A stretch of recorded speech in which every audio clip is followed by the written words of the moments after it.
소개를 드리겠습니다. 투자자들에게 갓건영이라는 닉네임으로 불리는 글로벌 경제 분석의 1인자 오건영 컨설턴트입니다. 안녕하세요. 네, 안녕하세요. 반갑습니다. 아,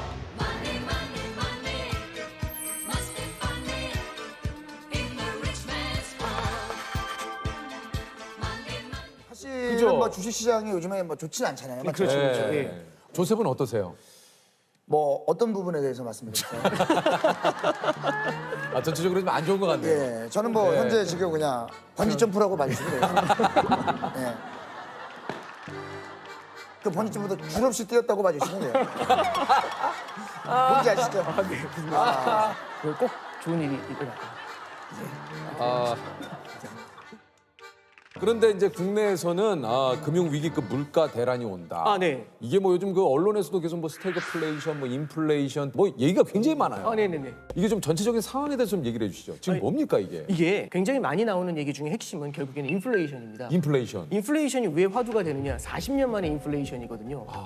그러니까 사람들이 여태까지 만나지 못했던 괴물을 40년 만에 만나니까 너무 당혹스러운 거죠. 지금 이야기에 훅 네. 빠지는데 일단 인플레이션부터 좀 설명을 해주세요. 네, 인플레이션이요. 이게 뭐 저희가 알기로는 물가 상승이다 네, 알고 있는데 네. 인플레이션이 발생하면 어떤 일이 발생을 하는 거예요? 일단 첫 번째 딱 보시면 인플레이션이라는 건 우리가 이제 물가가 상승한다라고 해석할 수도 있지만 이걸 뒤집어 말하면 화폐 가치가 하락한다고 할 수도 있어요.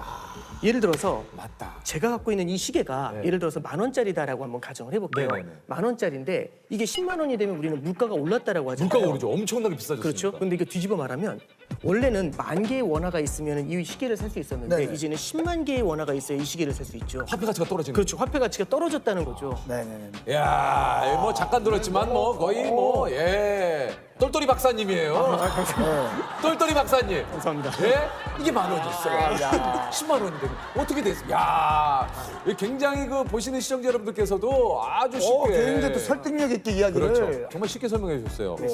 근데 이제 여기서 네. 이게 화폐 가치가 너무 빠르게 하락을 했을 때 나타나는 가장 큰 문제점 중에 하나가 이 인플레이션은 소리 없는 도둑이에요. 소리 없는 도둑. 예를 들어서 제가 주머니에 현찰로 100만 원을 꽂고 다니면 네. 와 이거 많이 갖고 다니는 거잖아요. 그렇죠. 돈 많은 거잖아요. 많은 거죠. 근데 문제는 뭐냐면 인플레이션이 거대하게 찾아와가지고 과자 한 봉지가 100만 원이 되는 겁니다.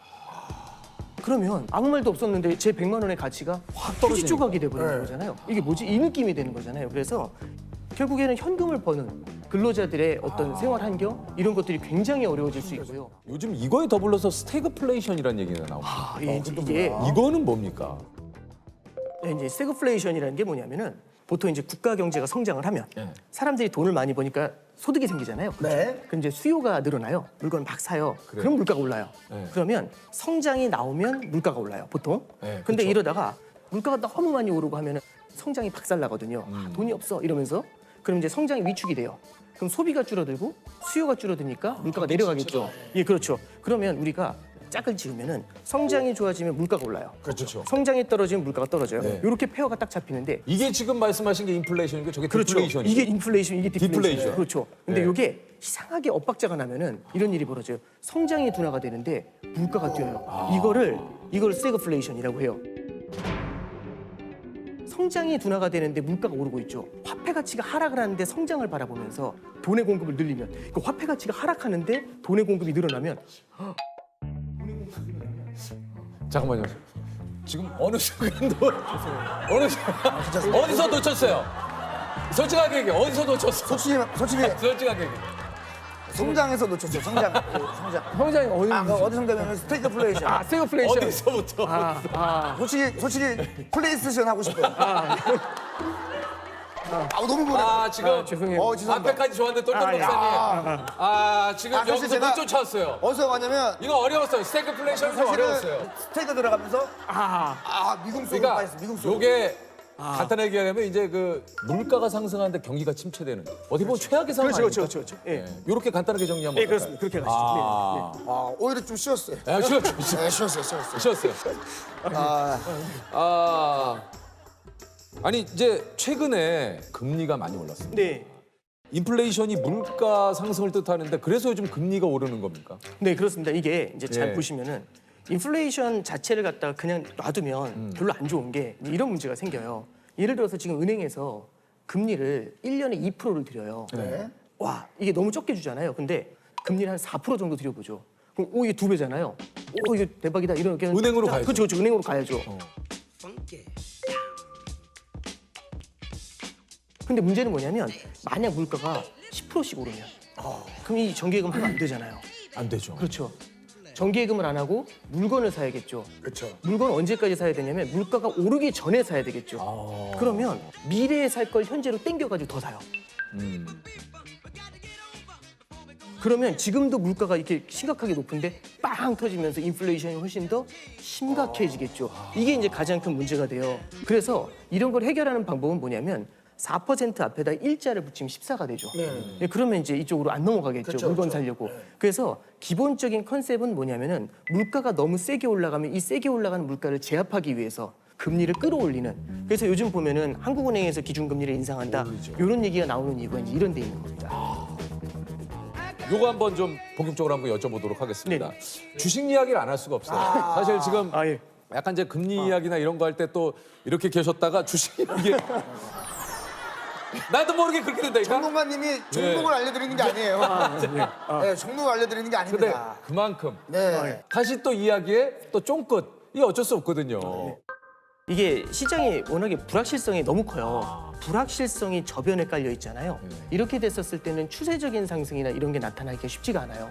최근 같은 경우가 참 답 없는 얘기들이 많이 나오는 이유 중에 하나가 첫 번째는 러시아 우크라이나 사태.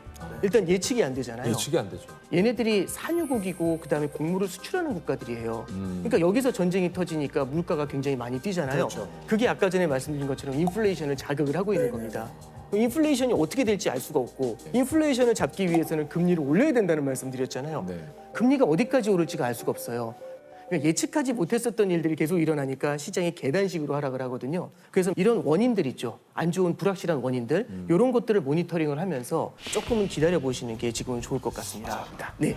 아, 참 진짜. 자 그렇다면 여기서 하나 더 의문점이 생깁니다. 자, 매수합니까? 제가 굉장히 꺼내놔요. 굉장히 지금 들어가요, 지금. 지금 바로 갈 수 있어요. 지금 한 300만 원까지 살 수 있어요, 제가. 요즘 이제 투자하는 그 분들하고 이제 얘기를 하다 보면은 이제 이 질문이 제일 큰 것 같아요. 많아요. 이거 지금 되게 이 질문이 많아요. 제일 많은 것 같아요. 네. 근데 사실 이렇게 좀 불확실성이 높을 때는요. 지금 많이 떨어졌으니까 들어가야겠다. 이런 걸 예단하는 건 좋지 않은 것 같아요. 주식시장도 굴곡이 있거든요. 지금은 살까 말까 이런 것들을 고민하는 것보다는 살아남을 수 있는 좋은 기업인지 튼튼한 기업인지 이걸 바라보면서 지금 자기가 갖고 있는 포트폴리오를 다시 한번 냉정하게 보는 게 중요한 것 같아요. 예전에 강방천 회장님이 그런 얘기를 했어요. 그 주식을 사놓고 수면제 먹고 10년 자라. 주식을 사라. 그리고 바로 수면제를 먹어라. 10년 뒤에 깨어나요. 10년 뒤에. 루프는 수면제를 흡수. 아니 그러니까. 요거 어떻게 생각하십니까? 말씀의 의미는 이해가 되는 것 같아요. 예. 근데 이제 예를 들어서 상장 폐지가 되는 기업들도 있거든요. 그러니까 이제 자고 일어났는데 상장 폐지도 있습니다. 그렇죠. 저는 그래서 이제 그게 꼭 10년이라는 시간을 딱 놓고 생각한다라기보다는 너무 샀다 팔았다 그렇죠. 이거에 네, 굉장히 그렇죠. 어렵잖아요. 그러니까 그런 거 잘못해서 따라가다가 고점에 들어가서 저점에 나오고 고점에 들어가서 이렇게 되거든요. 왜 우리는 그럴까? 저점에 들어가서 고점에 나오는 게 아니고 고점에 들어가서 저점에 나올까? 그러니까 올라갈 때 산 순간 내려가잖아요. 예. 그래서 이제 너무 마켓 타이밍을 따라가는 것보다는 좋은 기업이라는 확신이 있다면 그걸 사고서 진짜 장맛이 날 때까지 기다려라. 그렇죠. 그런 컨셉에서 말씀하셨을 겁니다. 꼭 그런지 모르겠어요. 그래서 좀 뭔가 좀 기다릴 필요가 있는 거잖아요. 네. 프로그램도 잘 되려면 어느 정도 좀 기간이 필요한데 바로 어떤 흥망성쇠를 원하면 그건 안 되는 그렇죠. 거죠. 예. 흥망선쇠를 원하면 다 거기 포함이 돼 있는 건데. 흥하고 망하고. 그러니까 이제 너무 흥하기만 해요. 죄송합니다. 좀 잘못 무조건 오늘 이 단어는 써야겠다고 생각했는데 잘못 썼어요. 이 단어를 무조건 써야겠다고 생각을 해요.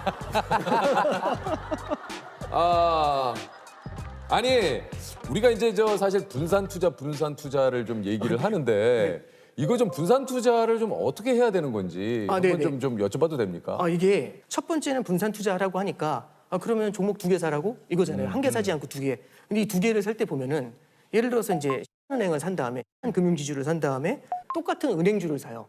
이런 건 사실 분산 투자라고 하기 어려워요. 그래서 약간 다른 움직임을 가져가는 좀- 그렇죠. 업종의 차이를 가져가는 그걸 뭐라고 하냐면 섹터 분산이라고 얘기를 섹터. 합니다. 예. 그래서 첫 번째는 섹터 분산인데 문제는 뭐냐면 주식시장 전체가 흔들릴 때는 모든 업종이 다 떨어져요. 다 의미가 없죠. 그러면 이제 분산 투자의 의미가 상당히 퇴색이 될 수 그렇죠. 있거든요. 그래서 두 번째는 자산 분산이라는 걸 해야 됩니다. 그 자산에는 주식이랑 안전자산인 채권 이거를 분산 투자하는 걸 자산 분산이라고 합니다.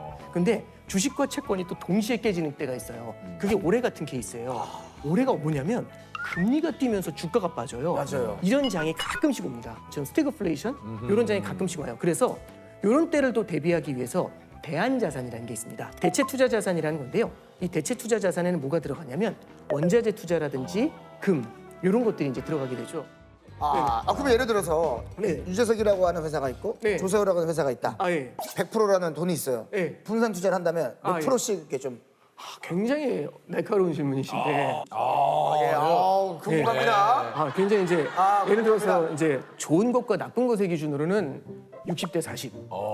좋아지는 것과 나빠지는 것으로 한다면은 40대 60. 뭐 이렇게 다양한 포트폴리오를 구사할 수 있겠죠. 그리고 제 투자 성향이 중요한 것도 있는 거죠. 성향에 따라. 그렇죠. 제 투자 성향. 예를 들어서 제가 이제 모험심, 공격적인 걸 좋아한다. 그럼 이제 이 공격적인 거, 예, 공격적 투자. 예. 그리고 이제 안정적으로 꾸준한 하겠다. 상승. 그럼 이제 이렇게 안정적 투자. 예, 이런 것들을 좀 나눠가는 그런 전략들을 쓰겠죠. 그러니까 이게 참 어려워요. 그렇죠. 제가 봤을 때 재석이 형은 약간 잔잔하지만 쫙쫙. 그렇죠. 근데 저는 이제 막 갑자기 올라갔다가 막 그런 겁니까? 뭐 꼭 그렇게 말씀드리는 것도 너무 이제 아니 근데 괜찮습니다. 편하게 좀. 아. 저도 왜냐면 제 포지션이 어느 정도인지는 알아야 이 네네네. 준비를 하는데. 네.